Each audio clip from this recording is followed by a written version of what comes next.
હિસાબે અત્યારે આપણે સૌ જોયું અને વાત કરતા હતા અને ખાસ કરીને સૌથી મહત્વપૂર્ણ એ પણ રહેશે કે હવે જે હિસાબે ગઈકાલે સીએમ ત્યાં સુરતમાં પહોંચ્યા હતા, મુખ્યમંત્રીના પ્રવાસનો કંઈક પ્રભાવ પડે છે કે નહીં? હાલ માટે ધન્યવાદ પ્રેરણા, મારી સાથે જોડાવા માટે, આ તમામ માહિતી આપવા માટે. હવે સમાચારોમાં આ તરફ આપણે આગળ વાત કરીએ રાજકોટની. તો ચૂંટણી પ્રક્રિયા ગુંડાઓને હવાલે સોંપવામાં આવ્યું છે તે પ્રકારનું પણ ગંભીર આક્ષેપો છે. કોંગ્રેસ આકરા પાણીને થઈ છે અને ત્યારે આજે કોંગ્રેસના નેતાઓ ચૂંટણી સંદર્ભે એક પ્રેસ કોન્ફરન્સ યોજી અને શાસક પક્ષ સામે આકરા તેવર બતાવ્યા હતા. આ તકે રાજકોટ શહેર કોંગ્રેસના નેતા ડોક્ટર હેમાંગ વસાવડાએ જણાવ્યું હતું કે ભૂતકાળમાં કોર્પોરેશનમાં અડિંગો જમાવી ભ્રષ્ટાચાર કરી રૂપિયા ખાધા તેનો ઉપયોગ ગુંડાઓની પાછળ વાપરી રહ્યા છે. નવા રાજ્ય ચૂંટણી આયોગના પરિપત્ર અનુસાર નિયુક્ત કરવામાં આવનાર ચૂંટણી એજન્ટ, મતદાન એજન્ટ, મત ગણતરી એજન્ટ કોઈપણ જાતનો ગુનો નોંધાયેલો ન હોવો જોઈએ, તે ગુનાહિત ઇતિહાસ ધરાવતો ન હોવો જોઈએ. જોગવાઈ હતી રદ કરવામાં આવી છે.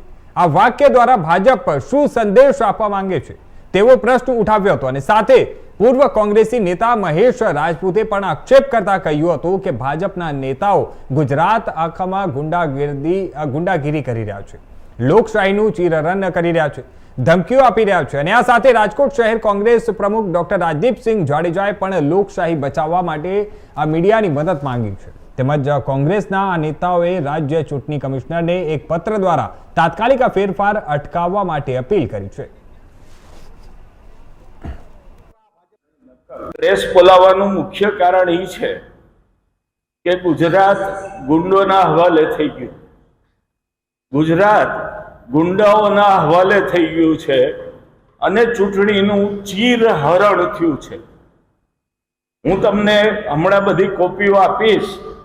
ગુજરાત ચૂંટણી પંચ આયોગે ગઈકાલે એમના સચિવ આરજી ગોહિલ મારફત એક સર્ક્યુલર જાહેર કર્યો, જેનો ક્રમાંક જે છે એ લાંબો છે, પણ 16/6/51 થી 16/7/51 નંબરનો એક પત્ર જાહેર કર્યો.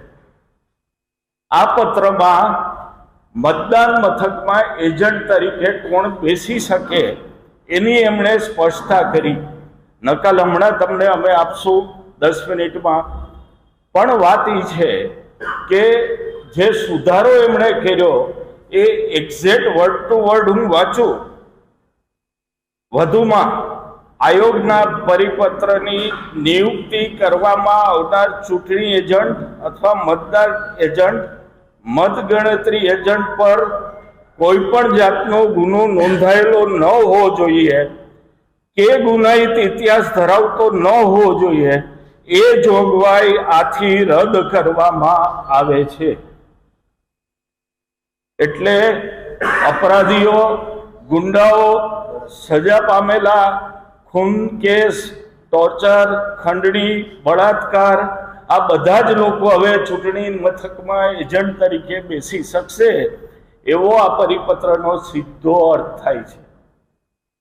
જનમત ખસકી જતા હાર ભાળી ગયેલી ભારતીય જનતા પક્ષ ગુંડાઓ અને અપરાધીઓના શરણે ગઈ છે અને જનમતને આવા દાગી કલંકિત લોકોને મતદાન મથકમાં બેસાડીને મત ચોરવાનો અને ચૂંટણી ચોરવાનો પ્રયાસ કરી રહી છે. એને માટે આજે આપને અમે આમંત્રિત કર્યા છે. આ લોકશાહી માટે અત્યંત કલંકરૂપ પગલું છે. કોંગ્રેસ આનો ભરપૂર વિરોધ કરે છે અને તમને પણ વિનંતી કરે છે કે લોકશાહીમાં ચૂંટણીનું ચીરહરણ ન થાય, એટલે આપ પણ અમને અમારા આ મિશનમાં ખુલીને મદદ કરો. આ પરિપત્રની નકલ આપને આપવામાં આવશે હમણાં જ. પણ મૂળ વાત આ હતી, રાજકોટમાં ત્રિપુટીએ ભયંકર ભ્રષ્ટાચાર કર્યો, તરખાટ બચાવ્યો ભ્રષ્ટાચારનો. તેમ છતાં અઢળક પૈસો ભેગો કરીને ચૂંટણી જીતવાની ગણતરી જ્યારે ફેલ જતી લાગી, ત્યારે આ લોકોએ આ પરિપત્ર કઢાવ્યો છે અને હવે મતદાન મથકમાં આવા દાગી લોકો બેસી અને મતનું ચીરહરણ કરશે, એટલે ગુજરાતની લોકશાહી ખતમ થવાને આરે આવીને ઊભી છે. આ અમારો કન્સર્ન છે. મારી વાત આ સાથે મેં પૂરી કરી છે. મારા પછી રાજદીપસિંહ આપને પણ થોડું કહેશે અને પછી મહેશભાઈ રાજપૂત પણ કહેવાના છે. હું વિનંતી કરું રાજદીપભાઈને કે મીડિયાને જે આપણે સંદેશો આપવાનો છે એ આપે. અમારા સિનિયર લીડર ડૉક્ટર હેમાંગભાઈ વસાવડાએ જે વાત કરી, જ્યારથી સ્થાનિક સ્વરાજની ચૂંટણીની જાહેરાત સમગ્ર ગુજરાતની અંદર થઈ છે ત્યારે ભ્રષ્ટાચારી ભારતીય જનતા પાર્ટી બોખલાઈ ગઈ છે. તમે જોયું હશે કે લોકશાહીનું ચીરહરણ કરવાની શરૂઆત ક્યાંક ને ક્યાંક નામાંકન પાછા ખેંચાવીને શરૂઆત કરી હતી, પણ એમને જે ભારતીય જનતા પાર્ટીના લોકોને ખ્યાલ આવી ગયો છે કે સમગ્ર ગુજરાતના લોકોએ મન બનાવી લીધું છે કે આ ભ્રષ્ટાચારી તંત્રને હાંકી કાઢવા માટે ગુજરાતની જનતા તત્પર છે.